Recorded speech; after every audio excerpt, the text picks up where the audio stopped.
හෙට ඉඳන් මම මේ කියන ටික පුරුදු වෙන්න. කාටවත් කුණුහරුපෙන් කතා කරන්න එපා.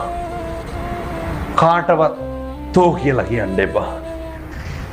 කෙනෙකුගේ හිතක් රිදෙනවා නම් ඇත්තක්වත් කියන්න එපා. පැහැදිලිද? සමහරු කියනවා නේද ඔය ඒකට නම් කියන්නේ මෝඩකම කියලා. මම බෙල්ල ගහලා ගියත් කියන්න තියෙන දේ කියනවා කියලා. ඒක හපංකමක්ද? එහෙම කියන්නේ බෙල්ල ගහලා ගිහිල්ලා මිනිස්සෙකුගේ කියපු එකෙන් වැඩක් තියනවද? වැඩක් නැහැ. හිතක් රිදෙනවා නම් කෙනෙකුගේ දෙපාරක් හිතන්න. ඇයි මෙහෙම කියන්න හේතුව?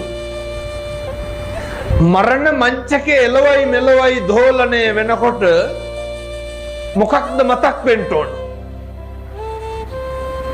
මම මගේ ජීවිතේ කිසි කෙනෙකුගේ හිතක් රිද්දලා නැහැ. මම කාටවත් තෝ කියලා කතා කරලා නැහැ. ඔක ගෙදරින් පටන් ගන්න නැතුව කියමු බලන්න කොහෙන්ද පටන් ගන්න. දරුවෙකුටවත් තෝ කියලා කතා කරන්න එපා.